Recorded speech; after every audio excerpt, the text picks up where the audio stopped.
जिस जिस पर जग हँसा है, उसी ने इतिहास रचा है। आज सुबह-सुबह ये वीडियो मैं बना रहा हूँ और थोड़ा-सा मन व्यथित है, उदास है। कारण है इसके कि जब आप लगातार मेहनत करते हैं, ईमानदारी से मेहनत करते हैं, पूरा डिवोटेड होकर के तन्मयता से मेहनत करते हैं और लास्ट मोमेंट में सफलता अगर आपके हाथ से निकल जाए या जो आपने टारगेट बनाया है वो टारगेट अचीव ना हो पाए लास्ट मोमेंट में, जबकि टारगेट अचीव होने की पूरी संभावना हो, तो यहाँ पर थोड़ा सा तकलीफ देह होता है। तो आज यही चीज़ हुआ।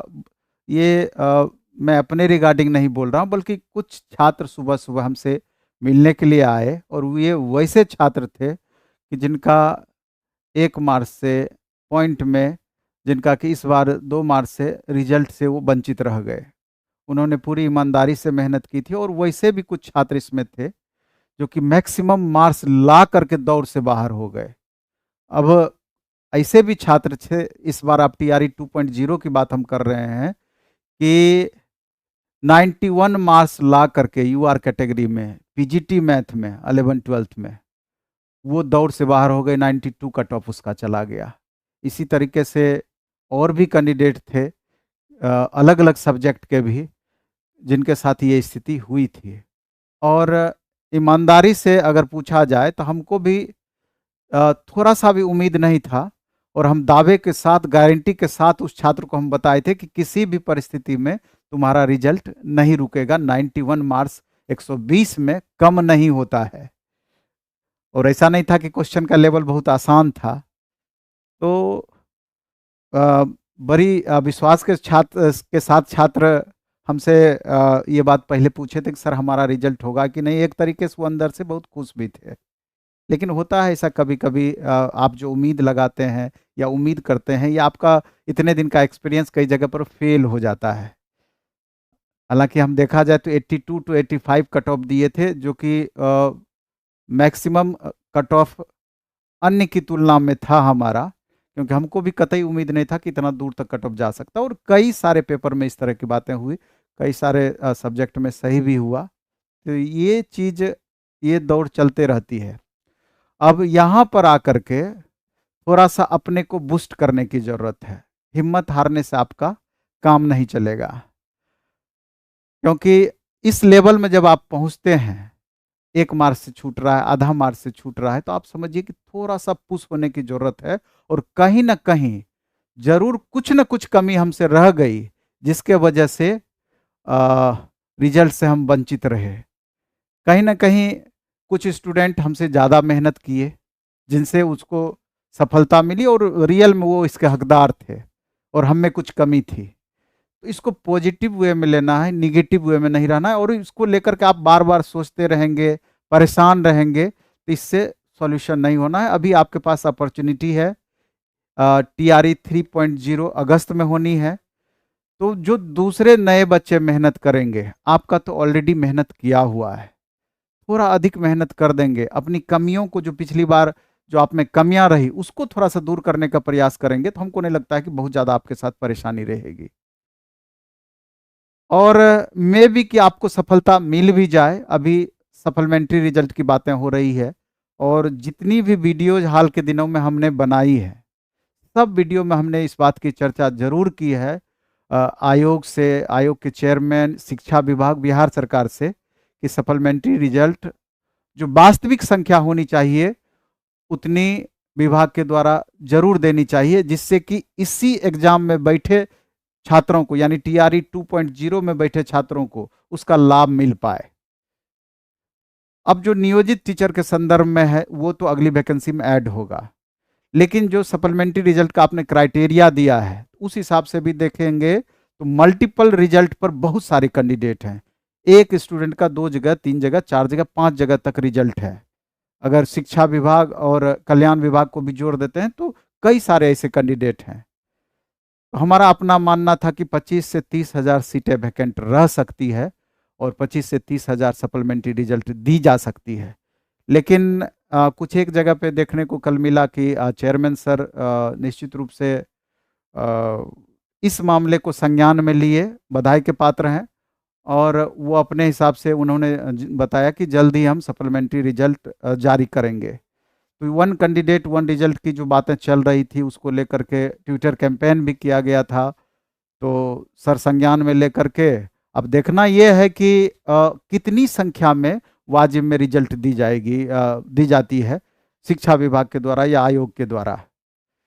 तो सुन रहे हैं कि 15,000 के लगभग रिजल्ट दी जा सकती है, लेकिन हमारा मानना था कि 25,000 प्लस निश्चित रूप से सीट वैकेंट होगा। अब तो जो वास्तविक स्थिति हमको तो नहीं पता है, ये तो शिक्षा विभाग या फिर बीपीएससी को ही पता होगी। तो अब आगे अगर इतनी भी रिजल्ट अगर दी जाएगी 15,000 प्लस, हालांकि संतुष्टि हमको इस लेकर के नहीं हो पा रहा है, लेकिन इतनी भी रिजल्ट अगर दी जाती है तो ये तो कई भागों में बटेगा। 1 to 5 भी है, 6 to 8 है, 9 10th है, 11 12th है, उसके बाद कल्याण विभाग है, शिक्षा विभाग है, उसके बाद आपका कैटेगरी बाय कैटेगरी अलग अलग इसका डिस्ट्रीब्यूशन होगा। तो कहीं पर हो सकता है कि 2 से 3 मार्क्स का कमी आपको अंतर दिखे, या कहीं 1 मार्क्स के अंतर पर भी हो जाए, कहीं कहीं आपको अंतर नहीं भी देखने को मिलेगा, जिसका टाई ब्रेकर में फंसा हुआ है उनको इसका लाभ मिल पाए। तो ये देखना अब है कि जब रिजल्ट जारी करेगी तब जा करके ये बातें आपका 100% आपको पता चलेगा कि वास्तविक रूप से क्या हुआ। इसके बाद हम चर्चा करना चाह रहे थे कि जो भी TRE 3 के लिए अब आगे लगेंगे या लग गए होंगे, उनके लिए मेरा खासा संदेशा था कि चूंकि अभी से आपके पास अप्रॉक्स 7.5 महीने का समय है, और 7.5 महीने का समय कम नहीं होता है, ठीक ठाक समय है। इस बीच में अगर आप TRE 1 दिए होंगे, TRE 2 दिए होंगे, तो अपनी कमी आपसे बेहतर हमको नहीं पता होगा कि आप में क्या कमियां रही है।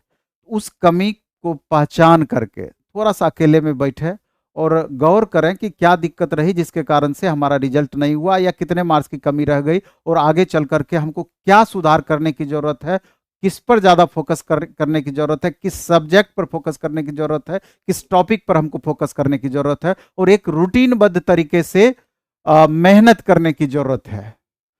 और 100% इस बात की आप गारंटी मानिए कि जो भी ईमानदारी से मेहनत किए हैं, सफलता निश्चित रूप से उनको मिली है।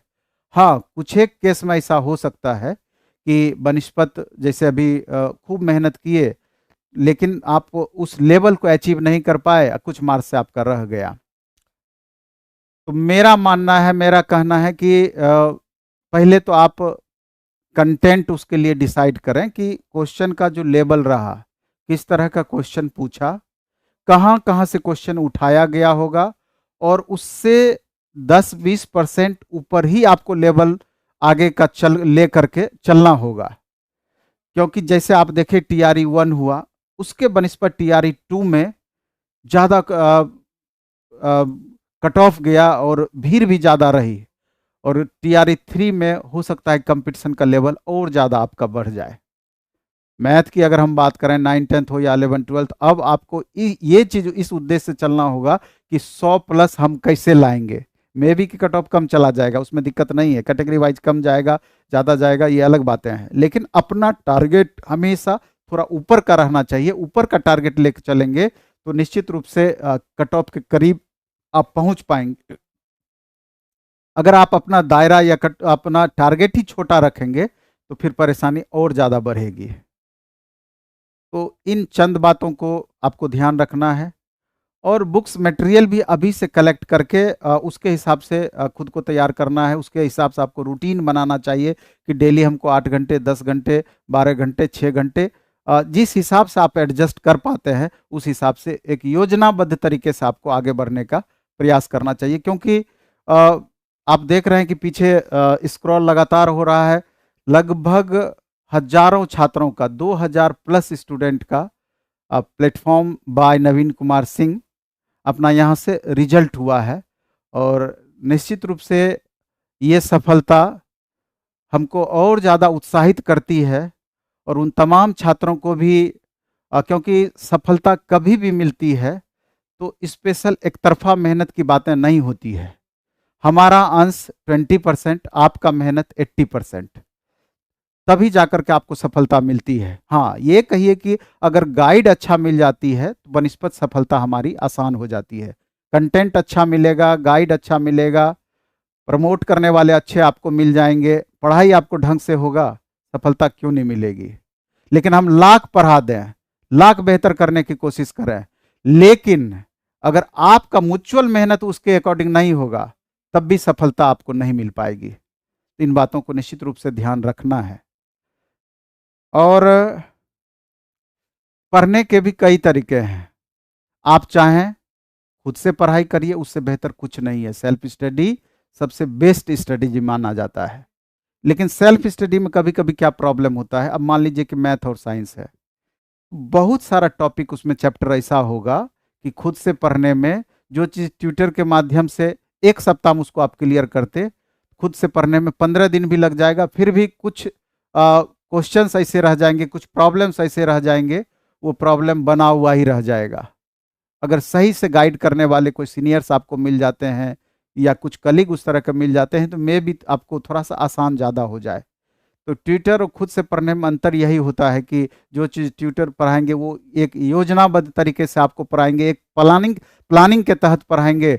और खुद से क्या होता है कि कुछ कुछ चीज़ हमेशा छूटने की संभावना रहती है, और कहीं पर भी कुछ भी कमजोरी रह गया उसके वजह से 2 ही नंबर कम आया, 5 ही नंबर कम आया, तो वो 5 मार्क्स आपका फाइनल रिजल्ट में बाधा पहुंचाएगी, या वहां पर आपको लगेगा कि अगर ऐसा हम कर लिए रहते तो हो सकता है कि सफलता हमको निश्चित रूप से प्राप्त हो गई रहती। अंतर यही होता है। नहीं तो सेल्फ स्टडी अगर किससे हिसाब आप मेंटेन कर सकते हैं उससे बेहतर और क्या हो सकता है। तो जो और इसके लिए ऑथेंटिक बुक्स भी आपको चाहिए। तो अभी बुक्स के संदर्भ में पहले बता देना चाहते हैं, फिर हम बैच के बारे में भी थोड़ा सा चर्चा करेंगे कि जिनका कि साइंस है अथवा जीएस सेक्शन को इम्प्रूव करना चाहते हैं, या किसी का social science, history, polity, economy, geography है, तो एक एनसीईआरटी एससीईआरटी क्लास 6 to 12 का अपना एक बुक आई है मार्केट में, अब कहीं पर भी उपलब्ध होगा। एक्चुअली वो क्लास नोट्स ही हमारा पहले था, उसको बुक का शेप हम दिए हैं, क्योंकि आप देखिएगा कि 6ठे 7वें 8वें 12वीं तक में बहुत सारे चैप्टर सिमिलर हैं, लेकिन सबका लेवल अलग अलग है। अगर मिनिमम लेवल से मैक्सिमम लेवल तक हम अगर मटेरियल एक जगह कलेक्ट कर देते हैं, उस तरीके से कलेक्शन हम करते हैं, तो एक ही बुक में कम पेज में पूरा का पूरा कंटेंट आपका समाहित हो जाता है, मिनिमम लेवल से मैक्सिमम लेवल तक का। उससे आपको पूरा का पूरा फायदा मिलता है। तो NCERT SCERT class notes platform का रुक्मिणी पब्लिकेशन के थ्रू आई है, तो उसको भी आप मार्केट में देख सकते हैं। अगर अच्छा लगेगा तो उसको लेकर के आप बार बार उसका स्टडी कीजिए, आपको फायदा होगा।